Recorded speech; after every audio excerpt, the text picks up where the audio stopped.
Bonsoir à tous. Bonsoir Sorel. Bonsoir, Georges. Oui, comment tu vas? Je vais très bien. Et toi? Moi, ça va très bien. Donc, bonsoir les semblables, bonsoir les internautes, bonsoir les abonnés. Donc, nous nous retrouvons aujourd'hui pour le quatrième numéro de notre podcast. Le podcast qui éveille les consciences. Dans ce podcast, nous parlons de spiritualité, nous parlons d'entrepreneuriat, nous parlons de bien-être, bref, nous parlons de tous les sujets qui peuvent permettre aux individus, aux humains, de prendre conscience de leur identité, de s'accepter, de se guérir dans le but d'exprimer qui ils sont. Donc aujourd'hui, dans ce podcast, nous allons accueillir Sorel Kemenye. Sorel Kemenye, bon, je vais te laisser te présenter. Je te pose la question que je pose à tout le monde. Bonsoir Sorel, qui est Sorel Kemenye? Ok, merci. Merci déjà à tous ceux qui m'écoutent. Et bonsoir. Je suis Sorel Kemonye, coach donc business coach et également auteur et entrepreneur e-commerce. Alors, j'accompagne à travers ma structure Métamorphose Coaching les porteurs de projets et entrepreneurs de l'idée, en fait, jusqu'à la réalisation de leur projet. D'accord. Et quand tu dis métamorphose, tout ça, est-ce que tu peux nous expliquer en profondeur? Peut-être il y a des personnes ici, parmi mes abonnés, qui peuvent avoir besoin de ton service, juste pour comprendre en profondeur ce à quoi ça fait référence. Ok, alors métamorphose, pourquoi? À la base, la vision, c'est vraiment d'apporter un accompagnement vraiment de la base où je vois la personne se métamorphoser et prendre son envol, tel un papillon. Moi, j'ai toujours été fan de papillons. Pourquoi? Parce que je considère le papillon comme un être libre. Ouais, Un être qui, voilà, il naît d'abord de ses larves, il se développe au fur et à mesure et il devient ce beau papillon qui prend son envol. Et je vois la vie ainsi, que nous sommes tous amenés à nous développer, à grandir et à un moment donné prendre notre envol en étant tout à fait libre. Et c'est vraiment ce type d'accompagnement que j'apporte aux gens qui veulent travailler avec moi. d'accord. Dans tous les cas, aujourd'hui, on voit bien que voilà, les femmes ont pris le pouvoir, les femmes sont en train de prendre leur place. Et du coup, est-ce que toi, en tant que femme, comment est-ce que tu t'en sors dans tout ça? Est-ce que sur le plan familial, tu arrives à concilier ta passion ou bien tu as un autre travail après entre ta passion et tout ce qui est environnement familial? Alors, déjà, j'ai pas parlé du volet familial, donc je suis maman de 3 enfants. Donc, j'ai un aîné, un garçon de 6 ans et des jumeaux qui ont à peine 21 mois. Ouais. Et donc, c'est vrai que combiner la vie familiale et la vie professionnelle, ça demande une forme d'équilibrisme. Et voilà, moi, comment je jongle avec tout ça? J'essaie de trouver et d'instaurer des routines dans ma vie qui me permettent de garder cet équilibre entre la vie personnelle, vie familiale et la vie professionnelle. Notamment, je me mets des routines comme faire des exercices de méditation ou de yoga selon mon humeur quand je me lève et aussi durant la journée, quand je me sens submergée, je prends un moment juste pour respirer, quoi. Donc, voilà. Et en fait, j'exerce mon activité indépendante donc avec Métamorphose Coaching, d'accompagner voilà, les porteurs de projets. J'apporte aussi des affaires, donc ça veut dire que j'ai un réseau de personnes, d'investisseurs et d'entrepreneurs de partenaires en fait, avec lesquels je travaille et avec lesquels je connecte des gens. Donc, voilà, vu que je rencontre pas mal de gens, que ce soit à travers mes activités, à travers des événements. Donc, j'écoute les besoins. Ça, c'est vraiment moi ma spécialité, d'écouter les besoins et d'apporter des solutions. Donc, ça peut être de connecter des gens entre eux ou tout simplement un accompagnement. Donc, c'est vraiment un accompagnement humain, mais aussi, voilà, aussi en termes de partage, d'écoute et d'apport d'outils qui permettent aux gens de se développer, de grandir. D'accord.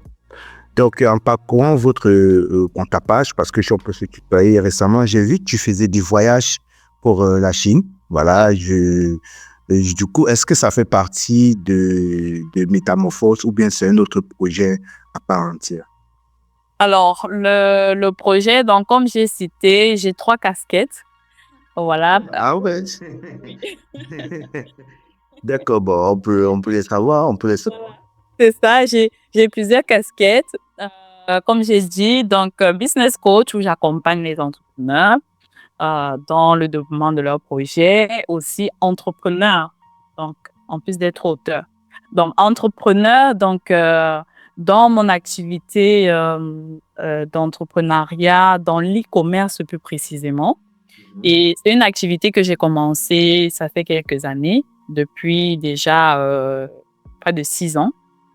Et donc, j'ai créé ma propre marque qui s'appelle Sorel Fashion Style, qui est une marque qui promeut en fait le bien-être à travers des éléments de beauté, des produits de beauté tels que les guêtres éclaircissantes, des perruques, des vêtements.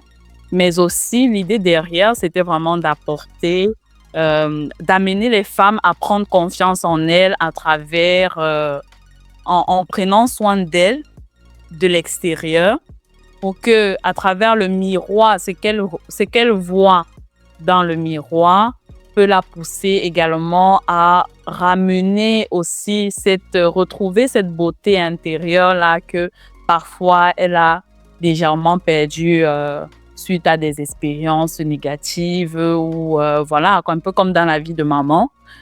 Parfois, on est submergé par les charges, il y a la charge mentale par rapport à la responsabilité familiale. C'est nous les mamans, on doit s'occuper des enfants, on doit s'occuper du mari, on doit également chercher de l'argent. Tout cela, on est des super-héroïnes. Voilà, en tant que maman, on attend beaucoup de nous. Que ce soit la société attend beaucoup de nous, la famille attend beaucoup de nous, la société professionnelle attend beaucoup de nous. Donc, jongler entre tout ça, c'est pas toujours évident. Et donc, souvent, beaucoup de femmes s'y perdent un peu. Souvent, beaucoup de femmes, du coup, se disent, bah, sans compter les stéréotypes qui disent que quand on est maman, on doit s'occuper que de ses enfants, de sa famille et pas perdre son énergie à faire autre chose. Mais non, la femme, pour même mieux exprimer sa féminité, a besoin quand même d'exprimer son essence, qui elle est réellement, d'apporter aussi sa touche à travers, que ce soit en entreprenant quelque chose qui lui fait se sentir encore mieux. C'est plus qu'une activité qui génère du revenu, mais c'est aussi une forme d'épanouissement de l'âme. D'accord. Voilà. Donc, bah oui. Dans tous les cas, on se rend bien compte que depuis un certain nombre de temps, les femmes sont beaucoup plus, s'investissent beaucoup plus dans l'entrepreneuriat ou bien décident de ne plus trop dépendre des hommes. Voilà. Et c'est ce que j'expliquais à une amie l'autre jour avec qui on échangeait, que nous sommes dans l'ère de la créativité, où toute personne a besoin d'exprimer la liberté. D'où ton symbole, ton papillon de tout à l'heure, c'est vraiment l'énergie où tout le monde veut se sentir libre et les femmes ne veulent plus vraiment dépendre des marées et tout ça. En tout cas, c'est une bonne initiative comme ça. Nous savons aussi, nous les hommes, nous décharger aussi d'un poids financier. Voilà, aussi où est-ce que on pourra compter sur vous. Donc, cette énergie dans laquelle on est, j'y adhère complètement.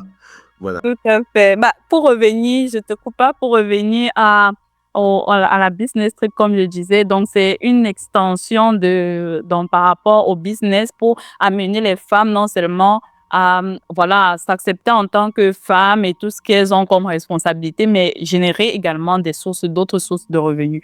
Et c'est dans ce cadre-là que j'ai décidé d'amener les femmes à travers les business trips pour découvrir des opportunités d'affaires, ce qu'elles peuvent faire, mais qui vibrent avec ce qu'elles aiment, leur passion et tout, parce que ça ne sert à rien d'aller se lancer dans une activité qu'on n'aime pas juste parce qu'on cherche un revenu.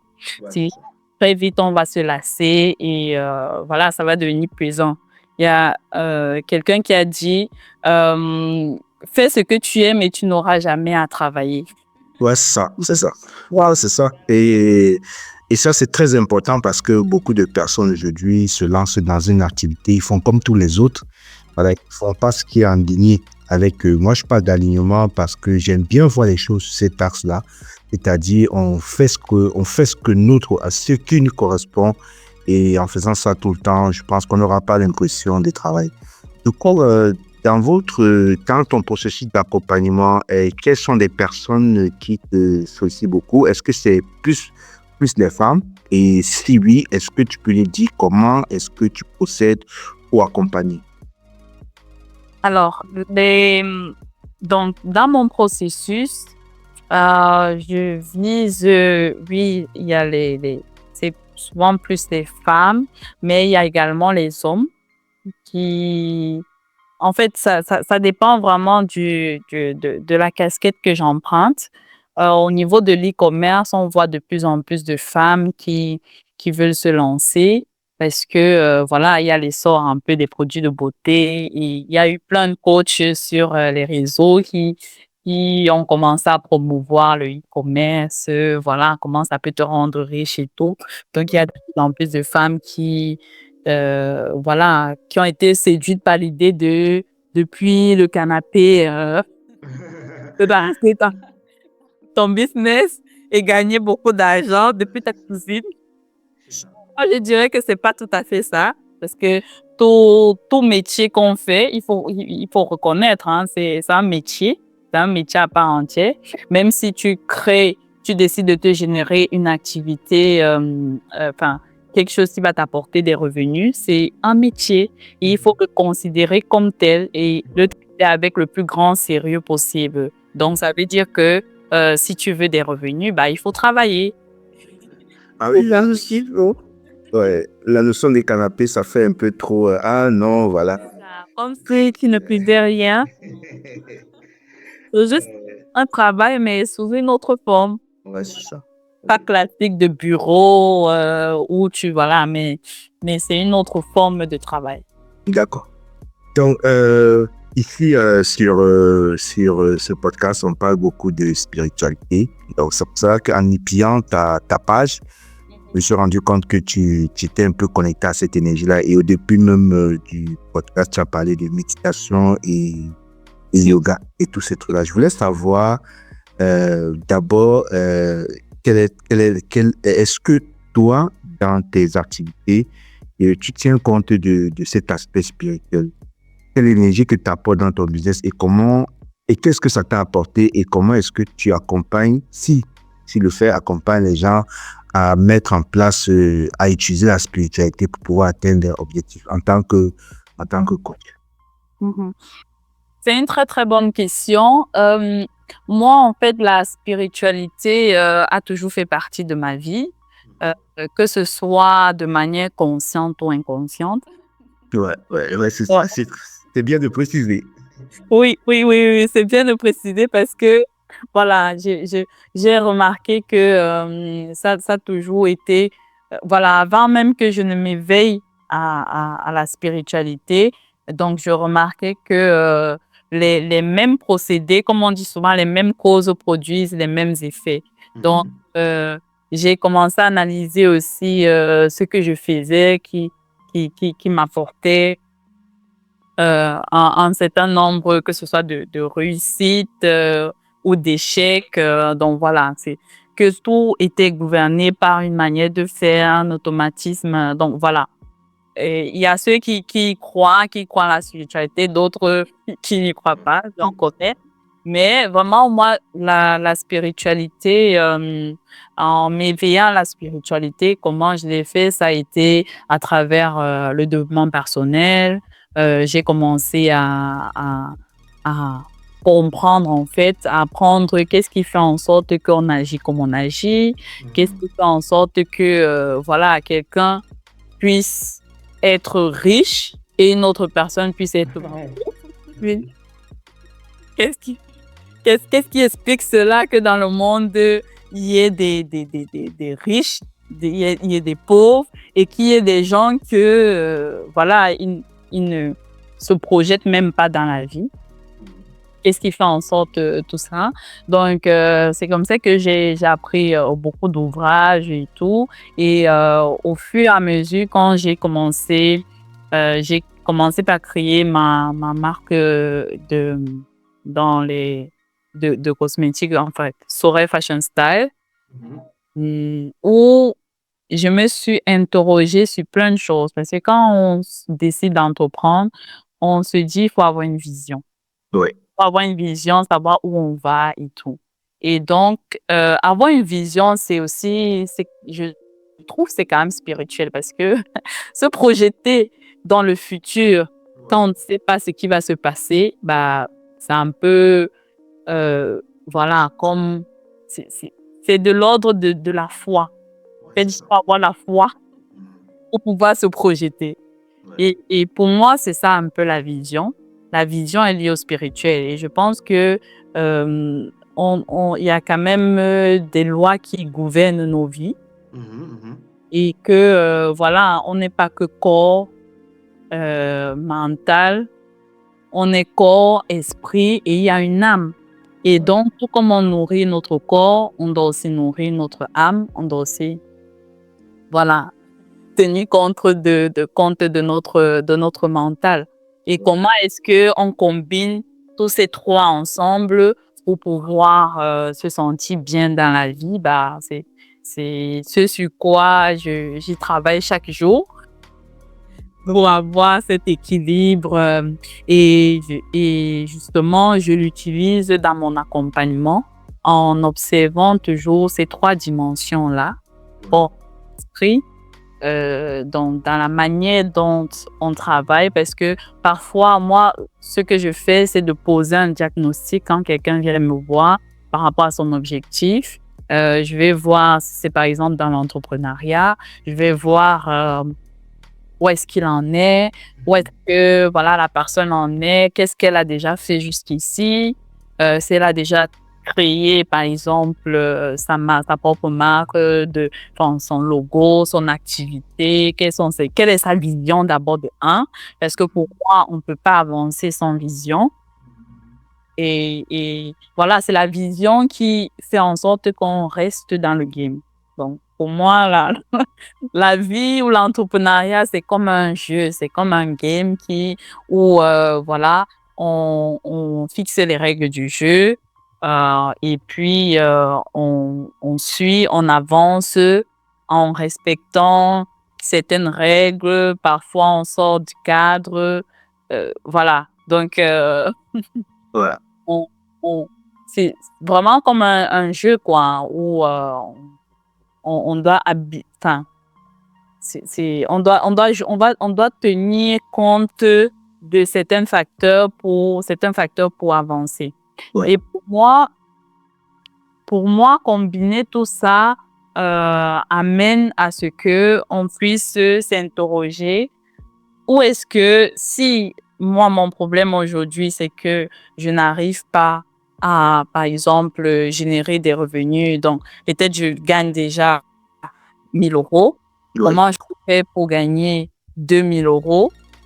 La question serait, quel est le problème? Qu'est-ce qui m'empêche de gagner les 2 000 €? Est-ce que c'est parce que il me manque des outils pour pouvoir développer l'activité, atteindre les 2000 euros. Quand je dis les outils, c'est-à-dire, est-ce que peut-être il me faut faire des boosts? Est-ce qu'il me faut rendre plus visible, plus communiquer sur mon activité? Et par exemple, si j'ai déjà fait tout ça, mais malgré ça, je n'atteins pas l'objectif, le chiffre d'affaires que je veux. Alors, c'est un autre problème. Ce n'est plus sur juste le plan stratégique. Et là, le problème va être peut-être plutôt que au niveau de mon subconscient, je n'arrive pas à accepter que je peux effectivement avoir les 2000 euros, par exemple. Donc, et que, voilà, c'est comme même les personnes qui sont déjà millionnaires ou qui gagnent déjà des centaines de milliers d'euros. Quand ils veulent passer à un niveau encore au-dessus, voilà, il y a des croyances parce que ce qui fait en sorte que il y a ce que tu crois que tu peux atteindre et puis, voilà, peut-être il y a une croyance qui te limite à te dire, bah, non, c'est pas possible que j'atteigne le million comme ça, hein, c'est pas aussi facile que ça. Donc, peut-être qu'il faut déjà travailler sur ça, casser ces croyances pour, voilà, avancer encore plus. Et je trouve que dans la vie, normalement, on n'utilise même pas le tiers de ce qu'on est capable de faire, de notre cerveau. C'est Dans plusieurs études l'ont prouvé, hein, c'est pas moi qui le dis. Oui, je suis d'accord avec toi. Voilà. Donc, ce qui fait qu'on est en réalité capable d'atteindre ce qu'on veut atteindre. Il y a Walt Disney qui a dit, si tu peux le rêver, tu peux le voir, alors si tu peux le rêver, alors tu peux le réaliser.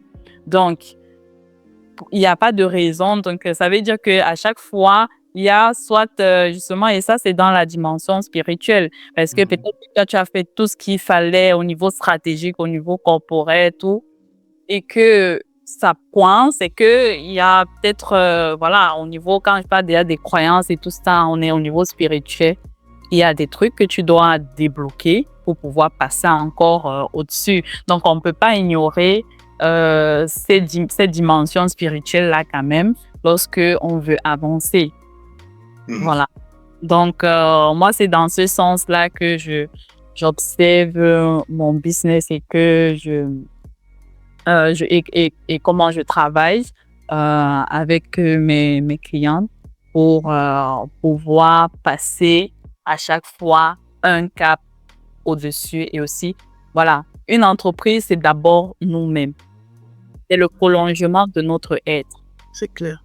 Voilà. Donc, si on est bloqué quelque part, alors l'entreprise aussi, elle est bloquée, elle n'avance pas. Donc, c'est travailler sur soi chaque jour. Et c'est pour ça que je dis, je n'ai pas fini de travailler sur moi-même. Chaque jour, chaque étape ou chaque objectif que je vais atteindre, c'est un travail supplémentaire sur soi qu'il faut effectuer pour pouvoir dépasser certaines choses et atteindre l'objectif. D'accord. Donc, du coup, je t'ai entendu tout à l'heure parler des lois de l'univers. Est-ce que tu peux nous en dire, si tu le souhaites, quelques lois que tu utilises pour pouvoir travailler avec? Et si oui, qu'est-ce que tu sers la loi dont tu vas nous donner, tu vas nous révéler le secret? Parce que j'aimerais dire aussi que les internautes aussi, voilà, ils comprennent vraiment quel est le secret des Sorel et de Sorel pour qu'elle puisse être si dynamique comme ça, et dans plusieurs trucs, et puis elle y croit à fond. D'accord. Alors, moi, que ce soit consciemment ou voilà, inconsciemment, en tout cas, bon, consciemment déjà, il y a certaines lois, quand je dis loi, je vais pas peut-être les citer comme peut-être certains ont défini ou quoi. Oui, voilà. Mais il y a déjà, moi, une chose que j'applique toujours dans ma vie, c'est l'honnêteté. Et oui, d'abord l'honnêteté. Donc, c'est-à-dire que la loi du donner et recevoir. Ouais. Lorsque tu veux recevoir, il faut un minimum donner. Ouais, c'est clair. Qu'est-ce que tu dois donner pour pouvoir recevoir en retour? Donc, c'est-à-dire que ce soit les conseils, c'est pour ça que recommande généralement, lorsque tu veux lancer ton activité, de communiquer, faire la communication, donc donner des conseils, des tips, des astuces, parce que c'est en donnant que tu vas toi aussi recevoir. Bah oui, c'est ça. Voilà. Et dans cette loi-là, donc, voilà, donner, recevoir, ça peut être vraiment un peu dans tout, que ce soit dans son activité. Même donner peut être même au niveau quelqu'un qui est salarié et qui veut recevoir plus. Tu dois donner davantage. C'est-à-dire que le boulot pour lequel on te paye, tu as un certain nombre de tâches. Et si tu veux recevoir, par exemple, une promotion, tu dois montrer que tu fais un peu plus que t'a été demandé. Ouais, c'est ça. Ouais, c'est un parfait exemple pour voir un autre angle pour voir cette loi de Higgs. Bon, parce que si tu veux la promotion, il faut vraiment qu'à côté, ou bien celui qui veut te promouvoir se rend compte que voilà, tu as aussi donné, quoi. Exactement, exactement. Et donc, moi, c'est comme ça que je vois les choses. Si tu veux recevoir, bah, il faut te demander qu'est-ce que tu es prêt à donner en retour. Que ce soit ton temps, que ce soit de faire ce que tu fais avec le plus de sincérité possible, avec tout le cœur, avec tout l'amour possible. Et puis, bon, je vais peut-être enfin, euh, ça va s'étendre sur différentes formes, mais moi, je trouve que c'est vraiment la loi qui gouverne le plus dans ma vie. Donc, c'est à tous les niveaux. C'est aussi même en termes d'amour. Donc, donner de l'amour pour en recevoir également. Donc, donner de l'amour, ça peut être aussi à travers son activité, de faire ce qu'on fait avec le cœur. Donc, et aussi la loi, comme je disais, la loi de l'honnêteté. Donc, être honnête dans sa vie, dans son travail. Donc, Mhm. pas, ne pas, par exemple, il y a des gens, hein, j'ai remarqué, il y a des gens qui démarrent un business, ils sont malhonnêtes. Ils ne, ils ne cherchent pas à honorer leurs engagements et puis ils cherchent juste à prendre et puis partir. Non.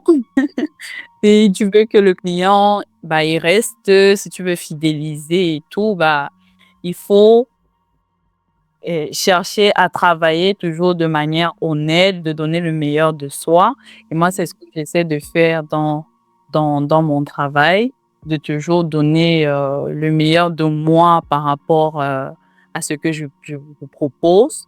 Tu peux même donner plus que ce que euh, le, le, le client lui te donne en retour. Et voilà, chez moi, ça se manifeste comment en plus de l'argent, j'ai cette reconnaissance, euh, comment on va dire ça? J'ai cet apaisement dans le cœur de savoir que, donc moi, ma récompense déjà est, voilà, ce sentiment d'avoir accompli quelque chose, d'avoir aidé. Bon, après, ça peut vraiment être différent d'une personne à l'autre, hein, parce qu'on n'a pas tous les mêmes perceptions De la chose, de la vie. voilà. Et surtout, non, surtout même les mêmes perceptions de comment on reçoit, que ce soit de l'amour, que ce soit, voilà, il y a des gens qui, eux, c'est plutôt la reconnaissance, la valorisation, donc voilà, indépendamment du profil de chacun. Comme, bon, voilà, en coaching, on a souvent dans les drivers. Les drivers, c'est un peu, voilà,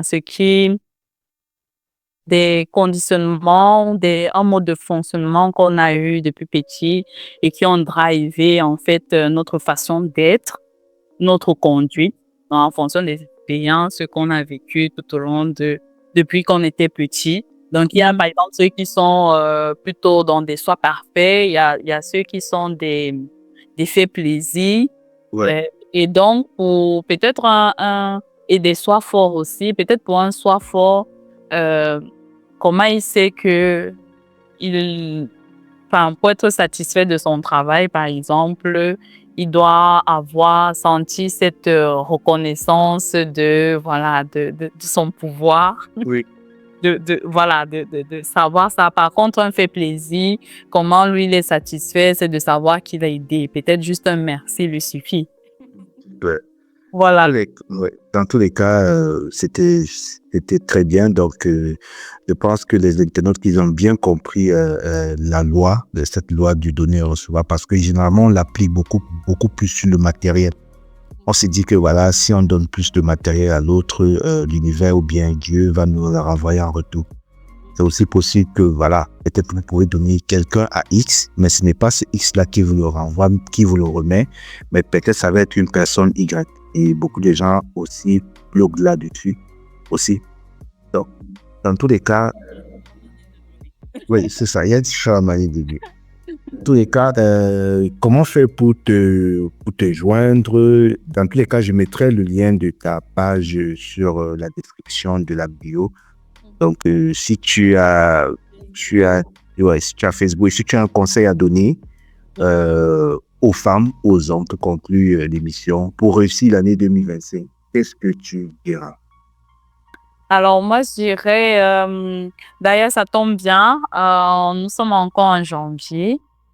Et janvier, c'est le mois où, c'est vrai qu'on a souvent parlé de décembre comme le mois où on clôture tout et tout. En réalité, c'est en janvier qu'on pose vraiment les bases de son année et sortant des mouvements des fêtes et qu'on sort. Donc, il a encore temps. C'est maintenant qu'il faut se poser ses bases et vraiment donner une direction claire à ce qu'on a envie de réaliser cette année.